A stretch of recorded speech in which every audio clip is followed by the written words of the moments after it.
ഹബീബായ നബിയുനാ റസൂലുള്ളാഹി സല്ലല്ലാഹു അലൈഹി വസല്ലം ഒരു സ്വഹാബികളോട് പറഞ്ഞു, സ്വഹാബാ,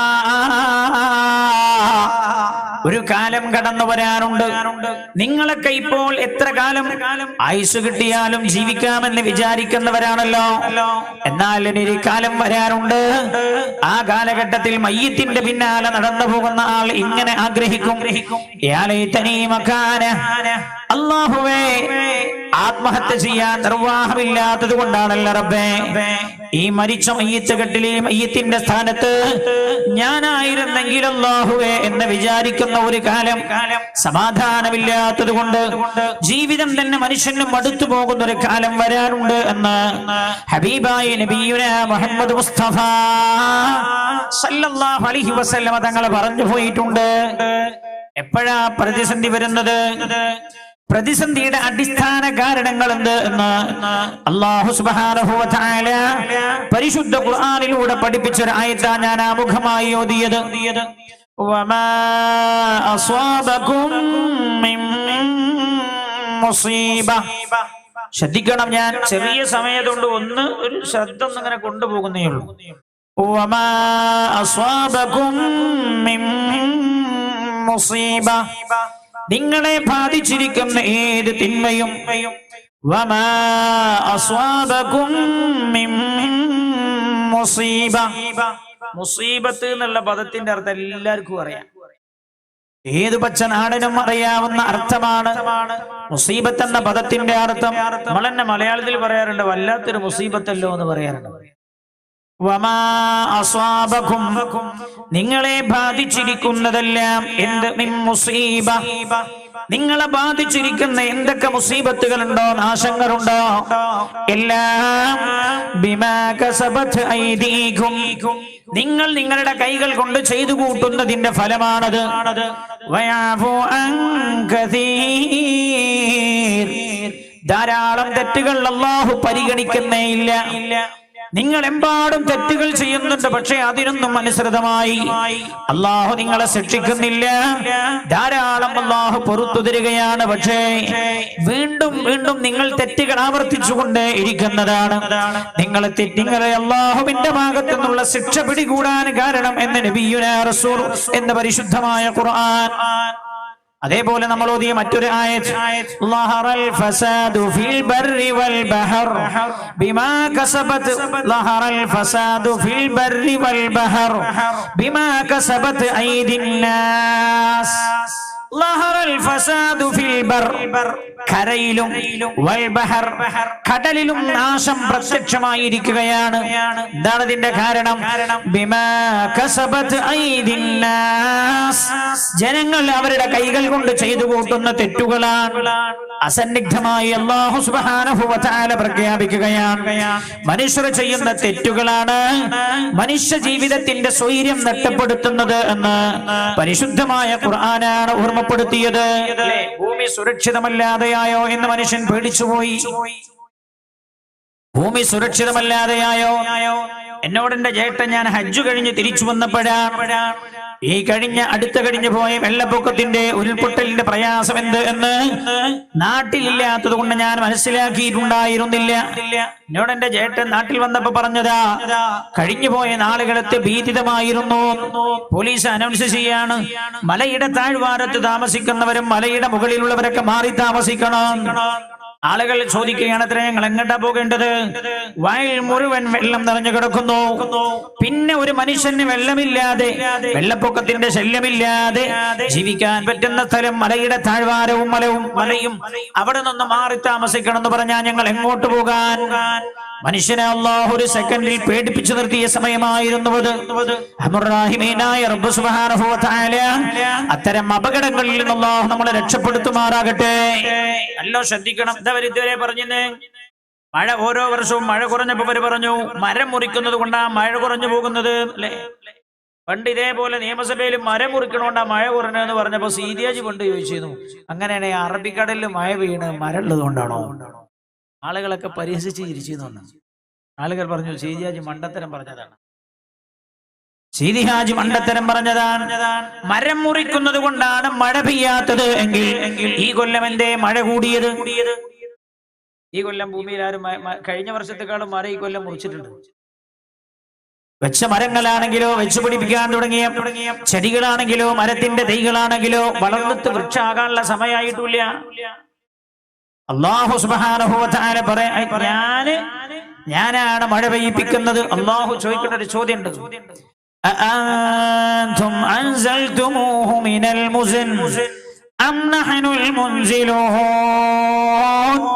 നിങ്ങളാണോ മഴ പെയ്യിപ്പിക്കുന്നത് അതോ നാമാണോ? അല്ലാഹുവിന്റെ ചോദ്യമാണ്. അല്ലാഹു സുബ്ഹാനഹു വ തആല യസ്രിഫുഹു കൈഫ യശാ, അല്ലാഹു ഉദ്ദേശിക്കുന്ന ഭാഗത്തേക്ക് അല്ലാഹു മഴയെ തിരിച്ചു കൊണ്ടുപോവുകയാണ്. അങ്ങനെ ഇപ്പൊ ഭൗതിക ശാസ്ത്രം ആകാശലോകങ്ങളിൽ വലിയ വെള്ളത്തിന്റെ സമാഹരണം കണ്ടെത്തിയിട്ടുണ്ട് എന്നാണ്. ഭൂമിയുടെ ഏറ്റവും താഴ്ഭാഗത്ത് കോടിക്കണക്കായ വർഷം ഭൂമിയിൽ ജീവൻ ഉണ്ടായാലും ആ ജീവികൾക്ക് മുഴുവൻ ഉപയോഗിച്ചാലും തീരാത്തത്രയും വെള്ളത്തിന്റെ സമാഹരണമുണ്ടത്രേ, സംഭരണിയുണ്ടത്രേ. ശാസ്ത്രപ്പ കണ്ടെത്തിയത്. ഹബീബായ നബിയുനാ റസൂലുള്ളാഹി സ്വല്ലല്ലാഹു അലൈഹി വസല്ലം 14 നൂറ്റാണ്ടും ഇക്കാര്യത്തെ സൂചിപ്പിച്ചു പോയിട്ടുണ്ട്. ഞാൻ പറഞ്ഞത് ഈ കൊല്ലം മഴ ധാരാളം പെയ്തു. അതോടൊപ്പം തന്നെ ഉരുൾപൊട്ടലുകൾ ഉണ്ടായി. അതെന്താ കാരണങ്ങളൊന്നും പറയാൻ പറ്റിയിട്ടില്ല. കുറെ പറഞ്ഞു മലകളിൽ നിന്ന് പാറകൾ പൊട്ടിച്ചെടുത്തതാണ്. പാറപ്പ പൊട്ടിക്കാൻ തുടങ്ങിയതാ. പണ്ടേ മനുഷ്യന്മാര് പാറ പൊട്ടിക്കാൻ തുടങ്ങിയിട്ടില്ല. മക്കത്ത് പോയി അങ്ങനെയെങ്കിൽ ഇവിടെ അല്ല ഭൂകമ്പം, ഇവിടെ അല്ല ഉരുൾപൊട്ടലുണ്ടായ മക്കത്താണ്. അങ്ങനെയെങ്കിൽ എവിടെയാണ്?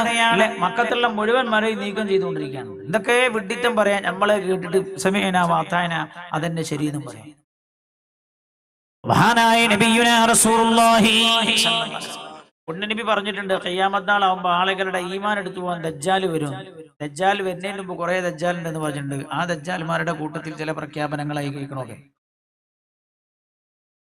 കൃത്യമായ ഹദീസ് ശ്രദ്ധിക്കൂ നിങ്ങൾ. ഹബീബായ നബിയുനാ റസൂലുള്ളാഹി സല്ലല്ലാഹു അലൈഹി വസല്ലം തങ്ങൾ പറയുകയാണ്, ഉമ്മു സലമ ബിവി റളിയല്ലാഹു അൻഹ ഉദ്ധരിക്കുന്ന ഹദീസാണ്.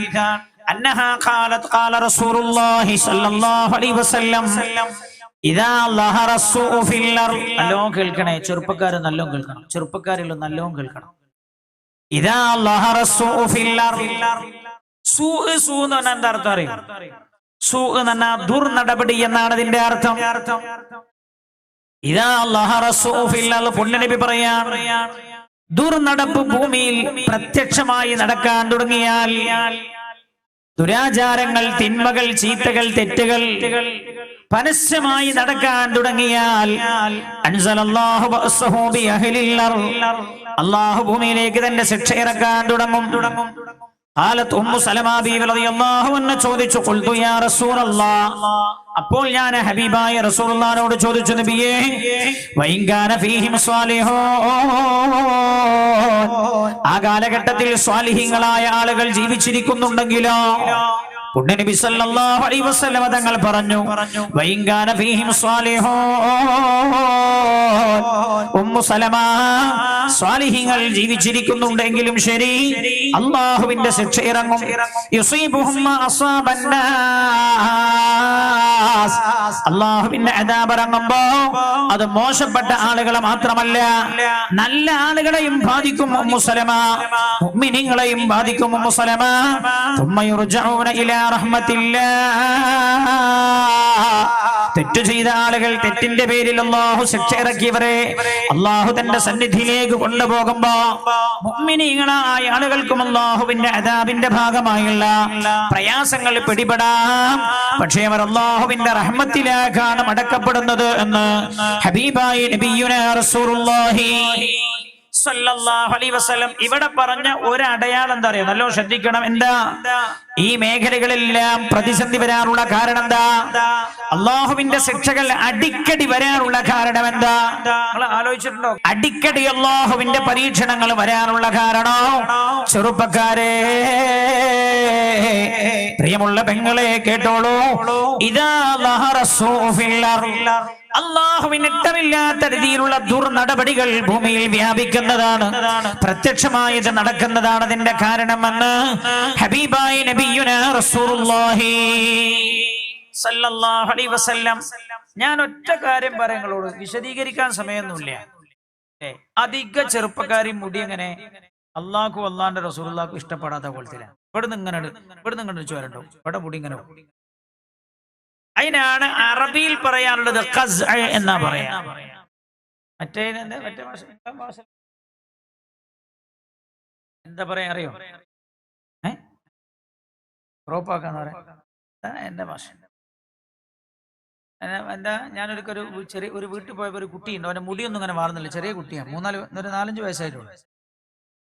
അപ്പോ പിന്നെ ഞാൻ ചോദിച്ചു എന്താ മോന് മുടി മാറില്ല എന്ന് ചോദിച്ചപ്പോ മോന്റെ വാപ്പ എന്നെ എന്നോട് പറയാം, എന്താ പറയല്, എന്താ ഫേക്ക് ആക്കാം, എന്താ പറയാ,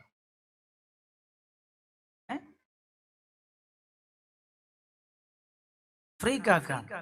അപ്പൊ ഈ വാപ്പ എന്നെ പറയാം, ഉസ്താദേ അവന്റെ മുടി എപ്പോഴും ഫ്രീക്കാക്കലാ ഭയങ്കര ഇഷ്ടമാണ്. നിങ്ങൾക്ക് തോന്നും ചെറിയൊരു സംഗതിയാണ്. അള്ളാന്റെ ഹബീബ് പറയാം, എന്റെ ഉമ്മത്തിലെ ആളുകളുടെയൊക്കെ നടപടി ദുർനടപടിയാകുന്ന ദുർനടപടിയാകുന്ന കാലഘട്ടത്തിലാണ് അല്ലാഹുവിന്റെ അദാബ് ഇറങ്ങുക. എല്ലാവരുടെ തലേക്കും നോക്കിയാൽ തോന്നുക ഓന് ജൂതന്മാരെ കൂട്ടത്തിലാണോ എന്ന് തോന്നും. മരിച്ചിട്ട് ഖബറിൽ ആ മുടിയോടുകൂടെ തലയോടുകൂടെ കൊണ്ടുപോയി വെച്ചാൽ മുങ്കർ നകീർ പോലും സംശയിച്ചു പോകുമോ എന്ന് തോന്നാണ് ഇയാൾ ജൂതനാണോ ഒക്കെ പറഞ്ഞാൽ പറയും. ഇത്ര നിസ്സാരമായ കാര്യം ഇങ്ങനെയൊക്കെ വലുതാക്കി പറയണ്ടോ? നമ്മളൊരു ഒരു കരാറ് ചെയ്ത ആളുകളാണ് നമ്മൾ. എന്താണ് ആ കരാറ്? അഷ്ഹദു അല്ലാ ഇലാഹ ഇല്ലല്ലാഹ് വഅഷ്ഹദു അന്ന മുഹമ്മദർ റസൂലുള്ളാഹ്. അല്ലാഹു അല്ലാതെ ആരാധനയില്ലെന്നും മുഹമ്മദ് നബി സല്ലല്ലാഹു അലൈഹി വസല്ലം തങ്ങൾ അല്ലാഹുവിന്റെ റസൂലാണ് എന്നും കരാറ് ചെയ്ത ആളുകളാണ് നമ്മൾ. ആ കരാറാണ് 5 നേരം പള്ളിയിൽ നിന്ന് ഓർമ്മപ്പെടുത്തുന്നത്. അല്ലാതെ മറ്റേ മാജിദ ടീച്ചറോ സാജിദ ടീച്ചറോ ഇത് ടീച്ചറില്ലേ ഇതിന് 5 നേരം ബാങ്ക് കൊടുക്കണമെന്ന് വെച്ചാൽ എന്താ ടീച്ചറെ പേര്? മാജിദ, സാജിദ, ജാമിദ. ജാമിദ. അതിനെ മാറ്റം വരാത്തു. ജാമിദ എന്നുള്ള പദത്തിന്റെ അർത്ഥമായി തന്നെ. എന്തിനാ 5 നേരം ബാങ്ക് കൊടുക്കണത്? പിന്നെയും ഇങ്ങനെ കൊടുക്കണം, ഓർമ്മപ്പെടുത്താണ്. അഷ്ഹദു അല്ലാ ഇലാഹ ഇല്ലല്ലാഹ് അഷ്ഹദു അന്ന മുഹമ്മദർ റസൂലുള്ളാഹ്. അല്ലാഹുവേ നീയാണ് ഈ പ്രപഞ്ചത്തിന്റെ ഉടമസ്ഥനെന്ന് ഞാൻ സമ്മതിച്ചിരിക്കുകയാണ്. നിന്നെ മാത്രമേ ആരാധിക്കാൻ പറ്റുള്ളൂ എന്ന് ഞാൻ സമ്മതിച്ചിട്ടുണ്ട്. അത് ഞാൻ നിന്നെ വഴിപ്പെടേണ്ടത് എങ്ങനെ? എന്റെ ഹബീബ് എങ്ങനെ ജീവിച്ചത് അതേപോലെ ഞാൻ ജീവിച്ചിട്ട് നിന്നെ വഴിപ്പെടും എന്ന് ഞാൻ അംഗീകരിച്ചു, കരാർ ചെയ്തിരിക്കുന്നു എന്നതിനർത്ഥം. അപ്പൊ എന്റെ എല്ലാം റസൂലുള്ളാഹിന്റെ മാതിരി ആവണമെന്ന് സല്ലല്ലാഹു അലൈഹി വസല്ലം. പിന്നെ മുടി മാത്രം അങ്ങനെ ആവാൻ പറ്റൂല. ഹബീബായ മുഹമ്മദ് മുസ്തഫ സല്ലല്ലാഹു അലൈഹി വസല്ലം തങ്ങളുടെ സന്നിധിയിലൂടെ ഒരു കുട്ടി ഇങ്ങനെ നടന്നു പോവാൻ, ഒരു ചെറിയ കുഞ്ഞുമോന, ഓന്റെ മുടി അങ്ങനെ കാണിച്ച് ഇവിടെ പഠിച്ചിട്ടുണ്ട്, ഇവിടെ മുടി ഇങ്ങനെ കുടുമയായി വെച്ചിട്ടുണ്ട്. അള്ളാഹുവിന്റെ ഹബീബ കുഞ്ഞുമോനെ കണ്ടപ്പോ അടുത്തേക്ക് വിളിച്ചിട്ട് പറഞ്ഞു, മോനെ ഇങ്ങ് വാ.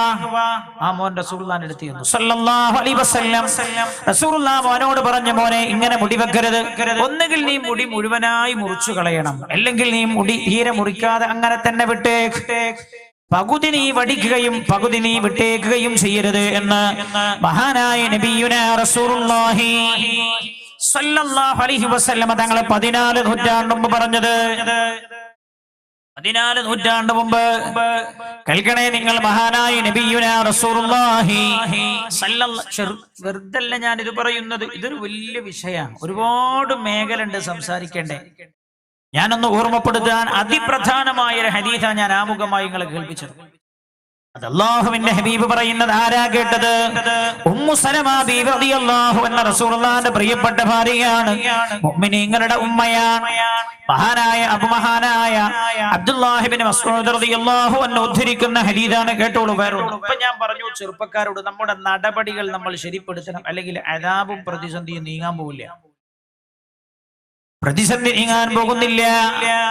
ഇനി കേട്ടോളൂ, മഹാനായ അബ്ദുല്ലാഹി ഇബ്നു മസ്ഊദ് റളിയല്ലാഹു അൻഹു ഹബീബായ നബിയുനാ റസൂലുള്ളാഹി സല്ലല്ലാഹു അലൈഹി വസല്ലം തങ്ങളുടെ സ്വഹാബികളിൽ പ്രധാനിയാണ് മഹാനവർകൾ. മഹാനായ മുആദ് ഇബ്നു ജബൽ റളിയല്ലാഹു അൻഹു റസൂലുള്ളാഹിന്റെ സ്വഹാബികളിൽ വളരെ പ്രധാനിയാണ്. മുആദ് ഇബ്നു ജബൽ റളിയല്ലാഹു അൻഹു സ്വഹാബികൾ തന്നെ പറയാൻ, ഒരു ദിവസം സ്വഹാബികളോട് വഅൽ പറഞ്ഞുകൊണ്ടിരിക്കുകയാണ് മുആദ് ഇബ്നു ജബൽ റളിയല്ലാഹു അൻഹു. മഹാനായ നബിയുനാ റസൂലുള്ളാഹി സ്വല്ലല്ലാഹു അലൈഹി വസല്ലം തങ്ങളുടെ വഫാത്തിന്റെ ശേഷമാണ് മഹാനവകൾ സ്വഹാബികളോട് വഅദ് പറഞ്ഞു കൊണ്ടിരിക്കുമ്പോൾ സ്വഹാബത്തിനോട് പറഞ്ഞു, സ്വഹാബാ ഇന്നകും ഇബ്തുലീതും ബിഫിത്നത്തിൽ ദർറാ വസതുബ്തലൂന ബിഫിത്നത്തിസ് സർറാ. രണ്ട് രീതിയിലുള്ള പ്രതിസന്ധികൾ നമുക്ക് വരാറുണ്ട് എന്ന് ഹബീബായ നബിയുനാ റസൂലുള്ളാഹി സല്ലല്ലാഹു അലൈഹി വസല്ലം തങ്ങൾ നമ്മളോട് സംസാരിച്ചിട്ടുണ്ടല്ലോ സ്വഹാബ. രണ്ട് രീതിയിലുള്ള പരീക്ഷണം വരാറുണ്ട് എന്ന് റസൂലുള്ളാഹി പറഞ്ഞിട്ടുണ്ടല്ലോ. മുആദ് റളിയല്ലാഹു അൻഹു പറയാ സ്വഹാബികളോട്, അതിൽ ഒന്ന് റസൂലുള്ളാഹി പറഞ്ഞത് ഫിത്നത്തുൽ ദർറാ, പ്രയാസങ്ങളിൽ നമ്മൾ നേരിടുന്ന പ്രതിസന്ധിയാണ്. പ്രയാസങ്ങളിൽ നമ്മൾ നേരിടുന്ന പ്രതിസന്ധിയാണ്. എന്നിട്ട് മഹാനായ മുആദ് റളിയല്ലാഹു അൻഹു പറഞ്ഞു, ആ പ്രതിസന്ധി നമ്മയാണല്ലോ, നമ്മളിലൂടെയാണല്ലോ കടന്നുപോയത്. ആ പ്രതിസന്ധി നമ്മൾ നേരിട്ട് കഴിഞ്ഞല്ലോ സ്വഹാബ. പ്രയാസങ്ങളുടെ പ്രതിസന്ധി ഉദാഹരണത്തിന് മദീനയിൽ നടന്ന യുദ്ധമാണ് ഖന്തഖ് യുദ്ധം. ഖന്തഖ് യുദ്ധം നടന്നപ്പോൾ അറിയോ, മദീന പട്ടിണിയിൽ കഴിയുമ്പോഴാണ്. അപ്പൊ മുസ്ലിം ലോകം തന്നെ, മുസ്ലിം സമൂഹം ഒരു പ്രയാസത്തിലൂടെ കടന്നു പോകുമ്പോഴാണ് അവരുടെ മേൽ മറ്റൊരു പ്രതിസന്ധി വന്നു ചേർന്നത്. ഇങ്ങനെയുള്ള പ്രതിസന്ധികൾ സ്വഹാബ ഈ ഉമ്മത്തിന് വരാനുണ്ടെന്ന് റസൂലുള്ളാഹി പറഞ്ഞിട്ടുണ്ടല്ലോ. ആ പ്രതിസന്ധി നമ്മയാണല്ലോ പിടികൂടിയത് എന്ന് മുആദ് റളിയല്ലാഹു അൻഹു കേൾക്കണേ. മഹാനായ നബിയുനാ റസൂലുള്ളാഹി സ്വല്ലല്ലാഹു അലൈഹി വസല്ലം തങ്ങൾ നമ്മളോട് പറഞ്ഞിട്ടുണ്ടല്ലോ, വസതുബ്തലൂന ബിഫിത്നത്തിസ് സർറാ. സ്വഹാബ, സന്തോഷങ്ങളിൽ അതേപോലെ സുഭിക്ഷതയിൽ നല്ല സാമ്പത്തികമായ ഔന്നിത്യത്തിൽ എന്റെ ഉമ്മത്ത് കഴിഞ്ഞുകൂടുമ്പോ ചില പ്രതിസന്ധികൾ അവരെ കടന്നുകൂടാനുണ്ട് എന്ന്, അവരിൽ കടന്നുകൂടാനുണ്ട് എന്ന്, അവരെ പിടികൂടാനുണ്ട് എന്ന് റസൂലുള്ളാഹി പറഞ്ഞിട്ടുണ്ടല്ലോ. മുആദ് റളിയല്ലാഹു അൻഹു പറഞ്ഞു കൊടുക്കുന്നത്, നല്ല സുഭിക്ഷതയിൽ മുസ്ലിം ഉമ്മത്തിനെ പിടികൂടാനുള്ള പ്രതിസന്ധിയുണ്ട്. സുഭിക്ഷത എന്ന് പറഞ്ഞാൽ അത്യാവശ്യം നല്ല സാമ്പത്തികാവസ്ഥയിൽ ഈ ഉമ്മത്ത് കഴിഞ്ഞു പോകുന്ന കാലം. ആ കാലമാണ് നമ്മളെ കാലം. മഹാനായ റസൂലുള്ളാഹി സല്ലല്ലാഹു അലൈഹി വസല്ലം തങ്ങൾ ജീവിച്ച, അല്ലാഹുവിന്റെ ഹബീബ് ജനിച്ച മക്കയും റസൂലുള്ളാഹി ജീവിച്ച മദീനയും അത് ഉൾക്കൊള്ളുന്ന രാജ്യം ലോകത്തെ സമ്പന്ന രാജ്യമാണ്. മുസ്ലിം ഉമ്മത്തെല്ലാം അത്യാവശ്യം സാമ്പത്തികമായ ഔന്നിത്യത്തിലുള്ള സമയമാണ്. എല്ലാവരുടെ കയ്യിലും നല്ല പൈസ ഉണ്ട്. ചെറിയ മക്കളെ പോക്കറ്റിൽ പോലും, കീശിൽ കൈയിട്ടാ പോലും 2000-ന്റെ 4-5 നോട്ടാ. സാമ്പത്തിക പ്രതിസന്ധി ഇപ്പൊ വന്നതാ. അതിന്റെ കാരണം എന്തെന്ന് ഹദീസിലുണ്ട്, അത് പറയാൻ സമയമില്ല. പക്ഷേ നല്ല സാമ്പത്തികമായ ഒരു അഭിവൃദ്ധി നമുക്ക് വന്ന സമയത്താണല്ലോ അള്ളാഹു നമ്മളെ ഭയപ്പെടുത്തിയത്. അള്ളാഹു നമ്മെ ഭയപ്പെടുത്തി. സൗദി അറേബ്യയിൽ നിന്നൊക്കെ ആളുകൾ കയറി പോരാൻ തുടങ്ങി. ഞാൻ കഴിഞ്ഞ തവണ ഹജ്ജിന് പോയപ്പോ ജിദ്ദയിലെ ഷറഫിയയിൽ പോയി. വെള്ളിയാഴ്ച ഷറഫിയെ പോയാൽ കാലുകുത്താൻ സ്ഥലം ഉണ്ടാവില്ല എന്നാ പറയാ. ഷറഫിയ ഒഴിഞ്ഞു കിടക്കുക, കടകൾ അടഞ്ഞു കിടക്കുന്നു, അടച്ചു പൂട്ടിപ്പോയതാണ് ആളുകൾ. അള്ളാഹു വരുത്തി വെച്ചൊരു പ്രതിസന്ധിയാണ്. സന്തോഷത്തിൽ എന്റെ ഉമ്മത്ത് കഴിയുമ്പോൾ അവരെ പിടികൂടുന്ന പ്രതിസന്ധിയുണ്ട് എന്ന് മുഹമ്മദ് മുസ്തഫ. ഞാൻ ചോദിക്കട്ടെ, വല്ല സമാധാനവും ഇമ്മത്തിനുണ്ടോ? ബാംഗ്ലൂരിൽ ഞാൻ പോയപ്പോ അവിടെ പ്രമുഖനായ ഒരു മുസ്ലിം കച്ചവടക്കാരൻ എന്നോട് പറഞ്ഞു, ഉസ്താദേ സംഗതിയൊക്കെ അവസാനിച്ചിരിക്കുകയാണ്, ഇനി കച്ചവടം ചെയ്യാനൊന്നും കഴിയില്ല, ഭയങ്കര പ്രതിസന്ധിയാണ്. വലിയൊരു കച്ചവടക്കാരനാ പറഞ്ഞത്. ഇന്നലെ കണ്ടങ്ങൾ മൻമോഹൻ സിംഗിന്റെ ഒരു പ്രസ്താവന ഉണ്ട്, നോട്ട് ഞാൻ രാഷ്ട്രീയം പറയില്ല, നോട്ട് നിരോധനത്തിന്റെ പ്രത്യാഘാതം ഇനി അനുഭവിക്കാൻ പോകുന്നേ ഉള്ളൂ എന്ന്. നമ്മുടെ രാജ്യത്ത് മാത്രമല്ല ഈ പ്രതിസന്ധി, ലോകത്തെല്ലാ സ്ഥലങ്ങളിലുമുണ്ട്. മുസ്ലിം ഉമ്മത്തിനെ ഈ പ്രതിസന്ധി പിടികൂടുന്നത് എപ്പോഴാണ്? അല്ലാഹുവിന്റെ ഹബീബ് നബിയുനാ റസൂലുള്ളാഹി സ്വല്ലല്ലാഹു അലൈഹി വസല്ലം തങ്ങളുടെ പ്രിയപ്പെട്ട സ്വഹാബി മുആദ് റളിയല്ലാഹു അൻഹു ഈ ഹദീസ് പറഞ്ഞപ്പോൾ സ്വഹാബികൾ ചോദിച്ചു, ഖാലോ വമാ ഫിത്നത്തുസ് സർറാ.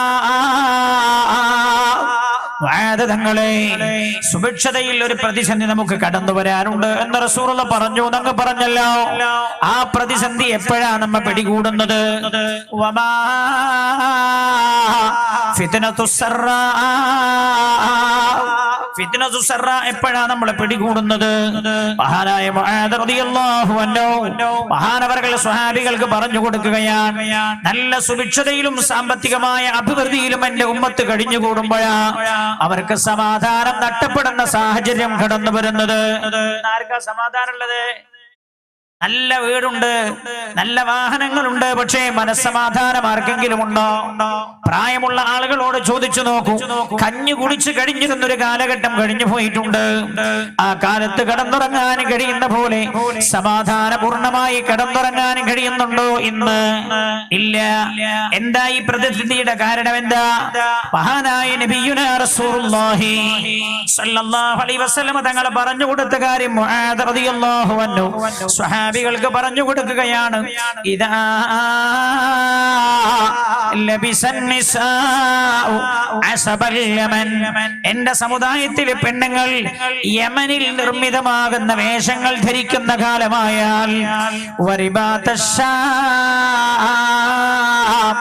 ഷാമിലെ വേഷവിധാനങ്ങൾ എന്റെ സമുദായത്തിന്റെ വേഷവിധാനമാകുമ്പോൾ മഹാനായ മുആദ് റളിയല്ലാഹു അൻഹു പറഞ്ഞു കൊടുക്കുകയാണ്, യമനിലും ഷാമിലും നിർമ്മിതമാകുന്ന വേഷവിധാനം എന്റെ സമുദായത്തിലെ സ്ത്രീകൾ ധരിക്കുന്ന കാലമായാൽ ആ കാലം എന്റെ ഉമ്മത്തിന്റെ സ്വസ്ഥത പോകുന്ന കാലമാണെന്ന് ഹബീബായ നബിയുനാ മുഹമ്മദ് മുസ്തഫ സല്ലല്ലാഹു അലൈഹി വസല്ലം പറഞ്ഞു കൊടുത്തതായി മുആദ് റളിയല്ലാഹു അൻഹു പറയുകയാണ്. ഇനി നല്ല ശ്രദ്ധിക്കണേ, യമനും ഷാമും ഈ ഹദീസിൽ പറഞ്ഞത് യമൻ ഷാം എന്നാണ്. അപ്പൊ ഒരു പക്ഷേ നിങ്ങളൊക്കെ ചിന്തിച്ചേക്കാം, ഈ യമനിലെയും ഷാമിലെയും വസ്ത്രങ്ങളൊന്നും ആരും ഇപ്പോൾ ധരിക്കുന്നില്ലല്ലോ എന്ന്. യമനും ഷാമും എന്ന് പറയാനുള്ള കാരണം ഹബീബായ നബിയുനാ റസൂലുള്ളാഹി സ്വല്ലല്ലാഹു അലൈഹി വസല്ലം തങ്ങളുടെ കാലഘട്ടത്തിൽ ലോക മാർക്കറ്റ് ആയിരുന്നു യമനും ഷാമും. അന്ന് ആളുകൾ കച്ചവടത്തിനായി പോകാറുള്ളത്, സാധനങ്ങൾ പർച്ചേസ് ചെയ്യാൻ വേണ്ടി പോകാറുള്ളത് യമനിലേക്കായിരുന്നു, ഷാമിലേക്കായിരുന്നു എന്ന് അല്ലാഹുവിന്റെ ഖുർആൻ തന്നെ സാക്ഷ്യപ്പെടുത്തിയിട്ടുണ്ടല്ലോ. ബിസ്മില്ലാഹിർ റഹ്മാനിർ റഹീം. ലീലാഫി قريش إيلافهم رحلة الشتاء والصيف فليعبدوا رب هذا البيت الذي أطعمهم من جوع وآمنهم من خوف لإيلاف قريش إيلافهم رحلة الشتاء والصيف. അറബികൾ 2 യാത്രകൾ നടത്താറുണ്ടായിരുന്നു എന്ന് ഖുർആൻ. ഒന്ന് ഉഷ്ണകാലത്തും മറ്റൊന്ന് ശൈത്യകാലത്തും. ഒന്ന് യമനിലേക്ക്, മറ്റൊന്ന് ഷാമിലേക്ക്. എന്തിനായിരുന്നു അവർ യമനിലും ഷാമിലും പോയിരുന്നത്? അറേബ്യ, മക്കയടക്കമുള്ള പ്രദേശം മരുഭൂമിയാണല്ലോ. അവിടെ സാധനങ്ങളൊന്നും മുളച്ചുണ്ടാവുകയില്ലല്ലോ. അവർക്ക് ആവശ്യമായ സാധനങ്ങളൊക്കെ പർച്ചേസ് ചെയ്ത് വാങ്ങാൻ കച്ചവടക്കാർ ലോക മാർക്കറ്റായി എന്ന് സമീപിക്കാറുണ്ടായിരുന്നത് യമനിനെയും ഷാമിനെയുമാണ്. അപ്പൊ ഹബീബായ നബിയുനാ റസൂലുള്ളാഹി സല്ലല്ലാഹു അലൈഹി വസല്ലം തങ്ങൾ അന്നത്തെ ലോക മാർക്കറ്റ് എടുത്തു പറഞ്ഞതാണ് യമനും ഷാമുമെന്ന്. റസൂലുള്ളാഹി പറഞ്ഞത്, ഈ ഉമ്മത്തിന്റെ സ്വസ്ഥതയും സമാധാനവും നഷ്ടപ്പെടുന്നത് ലോക മാർക്കറ്റുകളിൽ വിപണനം ചെയ്യുന്ന വേഷവിധാനം എന്റെ സമുദായത്തിലെ പെണ്ണുങ്ങൾ ധരിക്കുന്ന കാലമാണ് അവരുടെ സ്വസ്ഥത പോകുന്നത് എന്ന് ഹബീബായ റസൂലുള്ളാഹി സല്ലല്ലാഹു അലൈഹി വസല്ലം. ഇന്നത്തെ ലോക മാർക്കറ്റ് ഏതാ? ഇന്നത്തെ ലോക മാർക്കറ്റാണ് ചൈന, ബ്രിട്ടൻ, അമേരിക്ക, ജപ്പാൻ. ഇതൊക്കെ ഇന്നത്തെ ലോക മാർക്കറ്റാണ്. റസൂലുള്ളാഹി പറഞ്ഞതിന്റെ അർത്ഥം എന്താണ്? യമനിലും ഷാമിലും എന്ന് പറഞ്ഞ സ്ഥാനത്ത് ജപ്പാനിലും ചൈനയിലും അമേരിക്കയിലും ബ്രിട്ടനിലുമെല്ലാം അവിടെയുള്ള സ്ത്രീകൾ ധരിക്കുന്ന വേഷങ്ങൾ, അവിടങ്ങളിലുള്ള ആളുകൾ ഡിസൈൻ ചെയ്യുന്ന വേഷങ്ങൾ എന്റെ സമുദായത്തിലെ പെണ്ണുങ്ങൾ ധരിക്കുന്ന കാലം എന്റെ സമുദായത്തിന്റെ സ്വസ്ഥത നഷ്ടപ്പെടുന്ന കാലമെന്ന് ഹബീബായ നബിയുനാ റസൂലുള്ളാഹി റസൂലുള്ളാഹി സ്വല്ലല്ലാഹു അലൈഹി വസല്ലം തങ്ങളിൽ നിന്ന് കേട്ടതല്ലാതെ മുആദ് റളിയല്ലാഹു അൻഹു സ്വന്തം അഭിപ്രായം പറയില്ല. അപ്പോ കീശേരി അങ്ങാടിയിലെ ഒരു മുസ്ലിം പെൺകുട്ടി സ്കൂളിലേക്ക് പോകാൻ വേഷം ധരിച്ചവൾ കീശേരി അങ്ങാടി ടൗണിന്റെ പരിസരത്തായി സ്കൂൾ ബസ് കാത്തിരിക്കുന്നുണ്ട്. ആ പെൺകുട്ടിയെ കണ്ടാൽ ബ്രിട്ടനിലെ തെരുവിൽ സ്കൂളിലേക്ക് പോകാൻ കാത്തിരിക്കുന്ന പെൺകുട്ടിയുടെ വേഷവും കീശേരി അങ്ങാടിയിലെ പെൺകുട്ടിയുടെ, മുസ്ലിം പെൺകുട്ടിയുടെ വേഷവും ഒരേപോലെയായി മാറുന്ന കാലം എന്റെ സമുദായത്തിന്റെ സ്വസ്ഥത പോകുന്ന കാലമെന്ന് ഹബീബായ നബിയുനാ റസൂലുള്ളാഹി സല്ലല്ലാഹു അലൈഹി വസല്ലം. ഒരുപാട് ഹദീസിന്റെ വിഷയമായി പറയാൻ, പക്ഷേ ഞാൻ ഏറ്റവും പ്രധാനമായ 1-2 ഹദീസുകളെ പറയാൻ സമയമുള്ളൂ. മഹാനായ തങ്ങൾ വർഗ്ഗ ഈ വേദിയിലേക്ക് ദുആ ചെയ്യാൻ എത്തുമെന്നാണ് നമ്മൾ പ്രതീക്ഷിക്കുന്നത്. അല്ലാഹു സുബ്ഹാനഹു വ തആല ദുആക്ക് ഉത്തരമുള്ള സദസ്സായി സദസ്സിനെ അല്ലാഹു മാറ്റി തരുമാറാകട്ടെ. റസൂലുള്ളാഹി പറഞ്ഞത് അപ്പോ ഉമ്മമാരോട് ഞാൻ ഓർമ്മപ്പെടുത്താണ്, ചെറുപ്പക്കാരികളോട്, സഹോദരിമാരോട്, ഉമ്മാ പെങ്ങളെ, നിങ്ങളുടെ വേഷം നമ്മുടെ സ്വസ്ഥത നഷ്ടപ്പെടുത്തുന്നുണ്ട് അല്ലേ? പെണ്ണുങ്ങൾ ഇന്ന് പല പെണ്ണുങ്ങളും ധരിക്കുന്ന ഒരു വേഷമുണ്ട്, ലെഗിൻസ് എന്നാണ് ഇതിന് പറയാ. ലെഗിൻസ് പ്രായമുള്ള ആളുകൾക്ക് അറിയോന്ന് അറിയില്ല. ലെഗിൻസ് എന്ന് പറഞ്ഞാല് അറിയോ? കാലില് ഒറയിടാന്ന് വേണമെങ്കിൽ പറയണം. ആ വേഷം ധരിച്ചാൽ, ഓൾ ആ പാന്റ് ധരിച്ചാൽ, അല്ലെങ്കിൽ ആ പൈജാമ പോലുള്ള സാധനം ധരിച്ചാൽ അവളുടെ കാലിന്റെ വണ്ണവും തടിയും എടുത്തു കാണിക്കും. പിന്നെ അവൾ ധരിച്ചിരിക്കുന്ന ടോപ്പ്, മേലിട്ടിരിക്കുന്ന ടോപ്പ് ഇവിടുന്ന് ഇങ്ങനെ കീറിയിട്ടുണ്ട്. അപ്പൊ പിന്നെ അതിന്റെ കഥ എന്താവും ഞാൻ പറഞ്ഞു തരുന്നല്ലോ. ആ രീതിയിലുള്ള പാശ്ചാത്യ രാജ്യങ്ങളിൽ രൂപകൽപ്പന ചെയ്യപ്പെടുന്ന വേഷം എന്റെ സമുദായത്തിന്റെ വേഷമാകുന്ന കാലം, എന്റെ സമുദായത്തിന്റെ സ്വസ്ഥത പോകുന്ന കാലം എന്ന് റസൂലുള്ളാഹി സല്ലല്ലാഹു അലൈഹി വസല്ലം. അതുകൊണ്ട് ഞാൻ ഓർമ്മപ്പെടുത്തുകയാണ്, ലെഗിൻസ് ഇസ്ലാമിന്റെ വേഷമല്ല, മുസ്ലിമിന്റെ വേഷമല്ല, മുസ്ലിം സ്ത്രീയുടെ വേഷമല്ല. പെങ്ങളെ, തോന്നിയ പോലെ ജീവിക്കേണ്ട സ്ഥലമല്ല ഇത്. ഇത് അല്ലാഹുവിന്റെ ഭൂമിയാണിത്. വഅന്നൽ അർള ലില്ലാഹി ജമീഅ. അല്ലാഹുവിന്റെ ഭൂമിയിലേക്ക് അല്ലാഹു നമ്മെ അവന്റെ പ്രതിനിധികളായി നിയോഗിച്ചതാണ്. അല്ലാഹുവിനെ അനുസരിക്കാൻ ബാധ്യതയുള്ളവരാണ് നമ്മൾ, തോന്നിയ പോലെ ജീവിക്കേണ്ടവരല്ല. അടുത്തത് പറഞ്ഞത് എന്താ? ഷാമിലെ റബത്ത എന്ന് പറഞ്ഞ അർത്ഥം കെട്ടി എന്നാണ്. ഷാം എന്ന് പറഞ്ഞ ഷാമിലെ പെണ്ണുങ്ങൾ കെട്ടുന്ന പോലെ. എന്ത്? ഒരു പെണ്ണ് തന്റെ ശരീരത്തിൽ എന്തൊക്കെയാ കെട്ടാറുള്ളത്? കേട്ടു? ആ കെട്ടുന്നതൊക്കെ പാശ്ചാത്യരായ പെണ്ണുങ്ങൾ കെട്ടുന്ന അതേ വേഷത്തിലും അതേ സാധനങ്ങളും ഉപയോഗിച്ചുകൊണ്ട് എന്റെ സമുദായത്തിലെ പെണ്ണുങ്ങൾ വേഷവിധാനം ചെയ്യുന്ന കാലമെന്ന്. പെണ്ണ് സാധാരണ കെട്ടാനുള്ളൊരു സാധന മുടി. ഈ മുടി ഓള് കെട്ടുക, ആര് കെട്ടണ മാതിരി? പാശ്ചാത്യന്മാര് കെട്ടണ പോലെ. ഇത് പല പെണ്ണുങ്ങളും തട്ടമിടാറുള്ളത് തല മറക്കാനല്ല, അല്ലെങ്കിൽ സൗന്ദര്യം മറക്കാനല്ല, സൗന്ദര്യം വെളിച്ചത്ത് കാണിക്കാനാണ്. ഉണ്ടിട്ടില്ല നിങ്ങള് തല ഇങ്ങനെ ഒരു 3-4 ലെയറായിട്ട്, ഒരു 5, 8, 10 ലെയറായിട്ടാ തട്ടിടുക. എന്തിനാ? അള്ളാഹു പറഞ്ഞത് പുറത്തിറങ്ങുമ്പോ സൗന്ദര്യം പ്രത്യക്ഷപ്പെടുത്തരുതെന്നാണ്. ഇത് സൗന്ദര്യം ഇല്ലാത്തോളും അങ്ങനെ തട്ടിട്ടാല് കാണുന്നവന് തോന്നും എന്തോ ഒരു സാധനമാണ് ഇത് എന്ന് തോന്നും. ഒരു സൗന്ദര്യം ഇല്ലാത്തോളും. അത് എന്റെ സമുദായത്തിന്റെ സ്വസ്ഥത കളയുന്ന കാലം. ആ സ്വസ്ഥത പോണ രംഗമൊക്കെ റസൂലുള്ളാഹി പറയുന്ന ഹദീസിൽ സമയമില്ലല്ലോ. അല്ലാഹുവിന്റെ ഹബീബ് നബിയുനാ റസൂലുള്ളാഹി സല്ലല്ലാഹു അലൈഹി വസല്ലം പിന്നെ പറഞ്ഞതാ ഫഅതുഅബനൽ ഗനിയ. ധനികനായ ആൾ പോലും പെണ്ണിന്റെ ആവശ്യത്തിനു മുമ്പിൽ ക്ഷീണിച്ചു പോകുമെന്ന് റസൂലുള്ളാഹി. ധനികനായ പുരുഷൻ പോലും പെണ്ണിന്റെ ആവശ്യത്തിനു മുമ്പിൽ ക്ഷീണിച്ചു പോകും. എന്റെ മൊബൈലിൽ ഒരു നമ്പർ ഉണ്ട്, ഒരുപാട് വോയിസുകൾ അതിലേക്ക് വന്നിട്ടുണ്ട്. കണ്ണൂർ ജില്ലക്കാരനായ ഒരു സുഹൃത്താണ്. അയാളൊരു വീടെടുത്തതാണ്, 38 ലക്ഷം ഉറുപ്പിക ബാങ്കിൽ കടക്കാരനാണ് അയാൾ. അയാൾ എന്റെ അടുത്ത് വന്നിട്ട് ചോദിച്ചു, ഉസ്താദേ നിങ്ങൾക്ക് വല്ല സഹായവും എനിക്ക് ചെയ്തു തരാൻ പറ്റുമോ? ഞാൻ ചോദിച്ചു, ഞാൻ പള്ളിയിൽ നിന്ന് പിരിവെടുക്കണോ? എന്നോട് പറഞ്ഞു അതല്ല, ആരോടെങ്കിലും കുറച്ച് പൈസ വാങ്ങി തരുമോ? പലിശയിൽ നിന്ന് രക്ഷപ്പെടാനാണ്. അപ്പൊ ഞാൻ ചോദിച്ചു, നിങ്ങൾ എന്തിനാ ബാങ്കിൽ നിന്ന് പൈസ എടുത്തത്? അയാൾ എന്നോട് പറഞ്ഞു, ഞാൻ എടുത്തത് ഒരു വീട് വെക്കാനാണ്. ഞാൻ പറഞ്ഞു, വീട് വെക്കാൻ പണമില്ലെങ്കിൽ വീട് വെക്കണ്ടെന്ന് വെച്ചൂടായിരുന്നില്ലേ? അല്ലെങ്കിൽ അതിനനുസരിച്ചൊരു വീടുണ്ടാക്കിയ പോരായിരുന്നില്ലേ? അപ്പൊ എന്നോട് പറഞ്ഞു, ഉസ്താദേ എന്റെ ഭാര്യന്റെ പൂതി തീർത്തു കൊടുത്തതാണ്. എന്താ ഭാര്യന്റെ ആഗ്രഹം? എന്നോട് പറഞ്ഞു, അവളുടെ ഏട്ടത്തി അനുജത്തി അവരുടെ ഓരൊക്കെ വലിയ സാമ്പത്തികമുള്ള ഭർത്താക്കന്മാര്. അപ്പൊ എന്നോട് വീടുണ്ടാക്കാൻ തുടങ്ങുമ്പോൾ തന്നെ പറഞ്ഞു, ഓളെ വീടിനേക്കാൾ കുറച്ച് ഉഷാർ വേണം നമ്മുടെ വീട്. 70 ലക്ഷം എൻ്റെ കയ്യിലുണ്ടായി, ഇതൊക്കെ ഞാൻ ചെലവാക്കി മതിയാകാതെ വന്ന 38 ലക്ഷം റുപ്യ ഞാൻ വാങ്ങിയതാണ്. ഇന്ന് ഞാൻ ഓരോ മാസവും 40,000 80,000 പലിശ അടക്കുകയാണ്. എനിക്ക് ഗൾഫിൽ നിന്ന് കിട്ടുന്ന ശമ്പളം മതിയാകുന്നില്ല പലിശ അടക്കാൻ. ഇയാള് പറയാ, ഭാര്യ പറഞ്ഞത്രേ, അവളുടെ കിച്ചണേക്കാൾ ഉഷാറാണോ നമ്മളെ കിച്ചൺ? അവളുടെ വീട്ടിലിട്ടതിനേക്കാളും ഉഷാറുള്ള മാർബിൾ വേണം നമുക്ക്. ധനികനായ ഭർത്താവ് പോലും പെണ്ണിന്റെ ആവശ്യത്തിന് മുമ്പിൽ തോറ്റുപോകുന്ന കാലം എന്ന് പുണ്യ നബി സല്ലല്ലാഹു അലൈഹി വസല്ലം പിന്നെ പറഞ്ഞതോ, വകല്ലഫനൽ ഫഖീറ മാ ലാ യജ്ദു. ദരിദ്രനായ ഭർത്താവിനെ അവർ നിർബന്ധിപ്പിച്ചു കൊണ്ടിരിക്കും.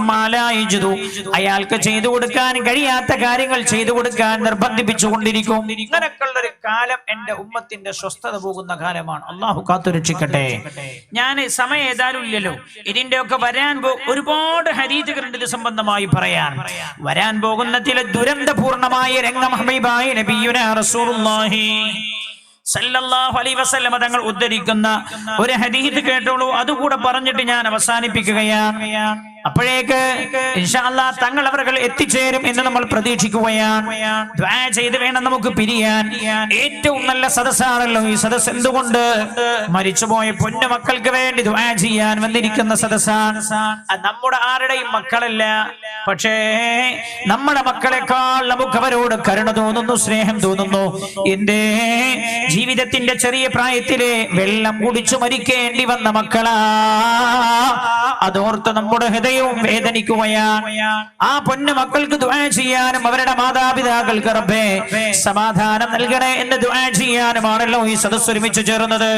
പിന്നെയോ ആ കൂട്ടത്തിൽ നമ്മുടെ എല്ലാ മാതാപിതാക്കൾക്ക് ദുആ ചെയ്യാൻ, വാപ്പാക്കും ഉമ്മാക്കും ദുആ ചെയ്യാത്ത ഒരു ദുആയും അല്ലാഹു ഖബൂൽ ചെയ്യില്ല എന്ന് മഹാന്മാർ രേഖപ്പെടുത്തിയത് കാണാൻ കഴിയും.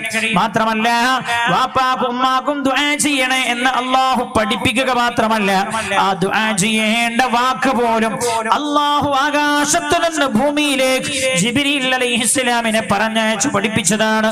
വഖുർ റബ്ബി റഹ്മഹുമാ കമാ റബ്ബയാനി സഗീറാ. ഒരാളാകാശത്തിന് ചുവട്ടിൽ വെച്ച് ചെയ്യുന്ന ദുആയിൽ രാജാതിരാജനായ റബ്ബിനെ ഏറ്റവും ഇഷ്ടപ്പെട്ട ദുആയാണ് അയാളുടെ മാതാപിതാക്കൾക്ക് വേണ്ടി ചെയ്യുന്ന ദുആ. അല്ലേ? മഹാനായ നബിയുനാ റസൂലുള്ളാഹി സല്ലല്ലാഹു അലൈഹി വസല്ലം തങ്ങളെ കാണാതെ മരിച്ചുപോയൊരു മഹാനുണ്ട് ചരിത്രത്തിൽ. പുണ്യനബി ആ മഹാനെ കുറിച്ച് സ്വഹാബികളോട് പറഞ്ഞിട്ടുണ്ട്. റസൂലുള്ളാഹി മദീനയിൽ ജീവിച്ചിരിക്കുമ്പോൾ ആ മഹാൻ യമനിൽ ജീവിച്ചിരിക്കുന്നുണ്ടായിരുന്നു. ആ മഹാന്റെ പേരാ ഉവൈസുൽ ഖർനി റളിയല്ലാഹു അൻഹു. അതുകൊണ്ട് വാപ്പാക്കും ഉമ്മാക്കും ആമീൻ ചൊല്ലി വേണം നമുക്ക് എഴുന്നേറ്റ് പോകാൻ. അല്ലാഹു നമ്മുടെ സദസ്സ് ദുആക്ക് ഉത്തരമുള്ള സദസ്സാക്കി തരട്ടെ. ഉവൈസുൽ ഖർനി എന്നാണല്ലോ മഹാന്റെ പേര്. പുണ്യനബി മദീനത്തുണ്ടായിരുന്നപ്പോ ഉവൈസുൽ ഖർനി യമനിലുണ്ട്. ആ രണ്ട് നാടും നമ്മൾ ഏകദേശം ഒക്കെ അടുത്ത നാടാണ്. യമനിൽ നിന്ന് എത്രയോ ആളുകൾ മദീനയിൽ വരാനുണ്ട്. ഉവൈസും വരാനുറങ്ങിയല്ലോ. അള്ളാഹുവിന്റെ ഹബീബിനെ കാണാനുള്ള അതിയായ ആഗ്രഹം ഉവൈസിന്റെ ഖൽബിലുണ്ട്. ഉവൈസിന്റെ പക്ഷേ പ്രായമായ ഉമ്മയുണ്ട്. ഉവൈസ് ഉമ്മയോട് ചോദിച്ചു, ഉമ്മ ഞാനൊന്ന് റസൂലുള്ളാഹിനെ കണ്ടുവന്നോട്ടെയോ ഉമ്മ എന്ന്. മകനെ പറഞ്ഞേക്കാൻ ഉമ്മാക്ക് ആഗ്രഹമില്ലാത്തത് കൊണ്ടല്ല, അവശയാണ് ഉമ്മ, വൃദ്ധയാണ് ഉമ്മ, രോഗിയാണ് ഉമ്മ.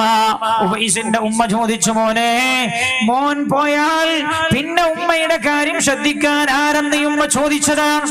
പിന്നെ മകൻ ഉമ്മയോട് സമ്മതം ചോദിച്ചിട്ടില്ല. അള്ളാഹുവിന്റെ ഹബീബ് പറഞ്ഞു, ഉവൈസിനെ എന്നെ കാണാൻ കഴിയില്ല, എനിക്ക് ഉവൈസിനെയും കാണാൻ കഴിയില്ല. സഹാബാ, അതിന് തടസ്സമായി നിൽക്കുന്നത് ഉവൈസിന്റെ വൃദ്ധയായ മാതാവാണ്. പക്ഷേ എന്റെ വഫാത്തിന് ശേഷം ഉവൈസ് മദീനയിൽ വരും. സ്വഹാബാ, ഉവൈസിനെ നിങ്ങൾക്ക് ആർക്കെങ്കിലും കാണാനുള്ള ഭാഗ്യമുണ്ടായാൽ ഉവൈസിനോട് നിങ്ങൾ ദുആ ചെയ്യിപ്പിച്ചോളൂ. ഉവൈസ് ദുആക്ക് ഉത്തരമുള്ള ആളാണെന്ന് നബിയുനാ റസൂലുള്ളാഹി സല്ലല്ലാഹു അലൈഹി വസല്ലം ആ ഉവൈസിന്റെ ക്വാളിറ്റിയായി എടുത്തു പറഞ്ഞത് തന്റെ മാതാവിന്റെ കാലിന്റെ ചുവട്ടിൽ നിന്ന ആളാണ് ഉവൈസ് റളിയല്ലാഹു അൻഹു. തന്റെ മാതാവിന്റെ സംരക്ഷണം ഒരുക്കി നിന്ന ആളാണ് ഉവൈസ്. തന്റെ മാതാവിന്റെ പൊരുത്തം കാംക്ഷിച്ചു നിന്ന ആളാണ് ഉവൈസ്.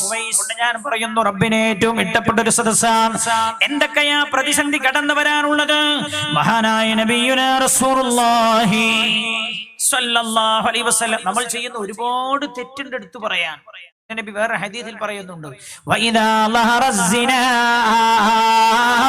വ്യഭിചാരം വ്യാപകമായും പ്രത്യക്ഷമായും നടക്കാൻ തുടങ്ങിയാൽ, അതൊരു വിഷയമില്ലാതെയായി മാറുന്ന കാലമായാൽ, സ്വന്തം വാപ്പയോട് പോലും മക്കള് പറയാ, വാപ്പേ എനിക്ക് നിങ്ങൾ ഭർത്താവിനെ അന്വേഷിക്കേണ്ട, 6 കൊല്ലമായി ഞാനൊരു ചെറുപ്പക്കാരനുമായി പ്രേമത്തിലാണ്, ഞാൻ അയാളെ ഇല്ലാതെ വേറൊരാളെയും വിവാഹം കഴിക്കില്ല. മഹാനായ നബിയുനാ റസൂലുള്ളാഹി സ്വല്ലല്ലാഹു അലൈഹി വസല്ലം തങ്ങൾ പറയുകയാണ്, തഅതി ബഅദി അർബഉ ഫിതൻ, എന്റെ കാലശേഷം നിങ്ങൾക്ക് 4 രീതിയിലുള്ള പ്രതിസന്ധികൾ വരാറുണ്ട്. നല്ലോണം കേട്ടോളിട്ടോ, ഇതൊക്കെ കാണുന്ന സമയത്ത് ഉറപ്പിച്ചോളൂ പുണ്യ നബി പറഞ്ഞതിന്റെ പുലർച്ചയാണെന്ന് സ്വല്ലല്ലാഹു അലൈഹി വസല്ലം. നമ്മൾ ശരിയായിട്ടില്ലെങ്കിൽ വരാൻ പോണ പ്രതിസന്ധി എന്താ അറിയുക? എന്റെ കാലശേഷം 4 നാശം നിങ്ങൾക്ക് വരാനുണ്ട്. ഒന്നാമത്തെ പ്രതിസന്ധി എന്താ? എന്റെ സമുദായമേ നിങ്ങൾ വ്യാപകമായി കൊല ചെയ്യപ്പെടും എന്ന് നബിയുനാ റസൂലുള്ളാഹി. കണ്ടില്ലേ കൂട്ടക്കൊല? ഇറാഖിൽ കണ്ടില്ലേ കൊലയാണ്? ഇന്ത്യയിലോ അടിച്ചുകൊല്ല, പശു ഇറച്ചി തിന്നു എന്ന് പറഞ്ഞിട്ട് അടിച്ചു കൊല്ല, ആൾക്കൂട്ടക്കൊലമാണ്, കൊലയാണ്. ക്രൂരമായി കൊല ചെയ്യുക, ആളുകൾക്കിടയിൽ ആളുകൾ നിൽക്കവേ അടിച്ചു കൊല്ലുക, അതേപോലെ പെട്രോൾ ഒഴിച്ച് തീ കൊടുത്തി കൊല്ലുക. എണ്ണങ്ങളൊന്നും ഞാൻ പറയണ്ടല്ലോ. ഒന്നാമത്തത് എന്റെ സമുദായം വ്യാപകമായി കൊല ചെയ്യപ്പെടുമെന്ന് നബിയുനാ റസൂലുള്ളാഹി സല്ലല്ലാഹു അലൈഹി വസല്ലം. രണ്ടാമത്തത് വ്യാപകമായ കൊലപാതകം ഉണ്ടാവും. വല്ലമ്മാലും എന്റെ സമുദായത്തെ സാമ്പത്തികമായി ക്ഷീണിപ്പിക്കാനുള്ള പ്രവണതകൾ ഉണ്ടാകുമെന്ന് നബിയുനാ റസൂലുള്ളാഹി.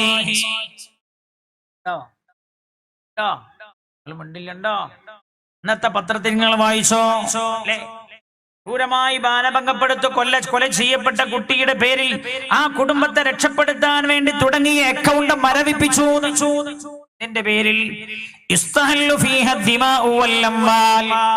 എന്റെ സമുദായത്തെ സാമ്പത്തികമായി ക്ഷീണിപ്പിക്കാനും അവരെ അയോഗ്യരാക്കാനും അവരെ അരക്ഷിതാവസ്ഥയിൽ നിർത്താനുമുള്ള ശ്രമമുണ്ടാകും. 2019 ഇലക്ഷൻ ഏത് രീതിയിൽ പോകുന്നറിയില്ല. അള്ളാഹു സലാമത്താക്കി തരട്ടെ.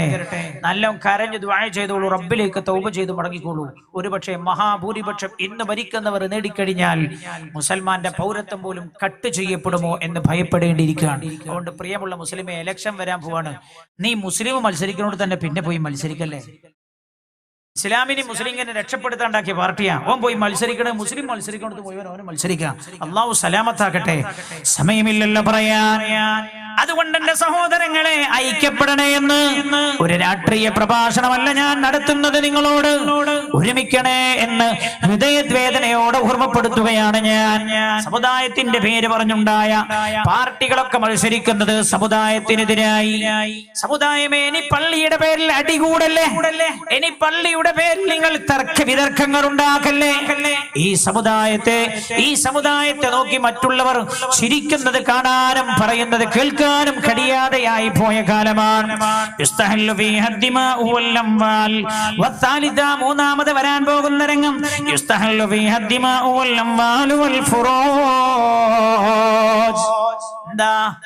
വ്യാപകമായ കൊലപാതകം ഉണ്ടാവും. സാമ്പത്തികമായി ക്ഷീണിപ്പിക്കാനുള്ള പ്രയത്നങ്ങൾ ഉണ്ടാകും. സമുദായത്തിലെ പെൺകുട്ടികളെ ധാരാളം തട്ടിക്കൊണ്ടുപോകുന്ന സാഹചര്യം ഉണ്ടാകും. റബ്ബേ, നീ രക്ഷപ്പെടുത്തണേ അല്ലാ. നിന്റെ കാവൽ ഞങ്ങൾക്ക് നീ തരണേ അല്ലാ. കേട്ടോളൂ, നാലാമത്തെ രംഗം എന്താ? നാലാമത്തെ രംഗം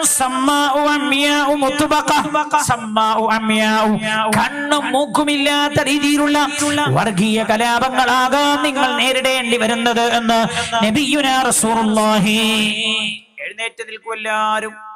3 സ്വലാത്ത് ചൊല്ലി ദുആ ചെയ്യുകയാണ്. മഗ്രിബിന്റെ സമയം അടുക്കുന്നു. തങ്ങളവറുകൾ പുറപ്പെട്ടിട്ടുണ്ട്. പക്ഷേ വിളിച്ചു പറഞ്ഞത് ഞാൻ എത്തുമ്പോഴേക്ക് ബാങ്ക് കൊടുക്കും ദുആ ചെയ്യാൻ. നമ്മുടെ വിഷയം തീർന്നില്ലല്ലോ. അതുകൊണ്ടൊരു ഫാത്തിഹയും 3 ഇഖ്ലാസും മോദി ഒരു ചെറിയ ദുആ. അല്ലാഹു നമ്മുടെ ഈ സദസ്സിലുണ്ടായ എല്ലാ നന്മകളും മുഹമ്മദ് മുഷ്ഫിഖ് എന്ന നമ്മുടെ കൊച്ചുമോന്റെയും അവരുടെ കൂടെ മരണപ്പെട്ടവരുടെയും കുഞ്ഞുമക്കളുടെ കുഞ്ഞു സഹോദരങ്ങൾക്ക് അല്ലാഹു എത്തിച്ചു കൊടുക്കട്ടെ. ഞങ്ങളെല്ലാവരും ഒരുമിച്ച് ചേർന്നത് ഇന്നീ സദസ്സ് കഴിഞ്ഞ് പിന്തിരിഞ്ഞു പോയാൽ ഈ മരണപ്പെട്ടു പോയ 9 മക്കളുടെയും മാതാപിതാക്കൾ ഈ സദസ്സിലുണ്ടാവും അല്ലേ? അവരെ വീട്ടിലേക്ക് എത്തിയാൽ അവരെങ്ങനെ പറയും, അൽഹംദുലില്ലാഹ്, എത്ര ആളുകളുടെ ആമീന എന്റെ മക്കൾക്ക് കിട്ടിയത്. അതവർക്ക് വല്ലാത്തൊരു സമാധാനം ഉണ്ടാക്കും. ആ സമാധാനത്തിനാണ് നമ്മൾ പല ഭാഗങ്ങളിൽ നിന്നും വന്നത്. മുസ്ലിമായ ഒരു മനുഷ്യന്റെ സന്തോഷം അയാളെ നമ്മൾ സന്തോഷിപ്പിച്ചാൽ അതൊരു പക്ഷേ ഒരു വരവ് കൊണ്ടാവും, ഒരു ആമീൻ കൊണ്ടാവും. അല്ലാഹു നമ്മളെ സന്തോഷിപ്പിക്കുമെന്ന് റസൂലുള്ളാഹി സ്വല്ലല്ലാഹു അലൈഹി വസല്ലം തങ്ങൾ പറഞ്ഞിട്ടുണ്ട്.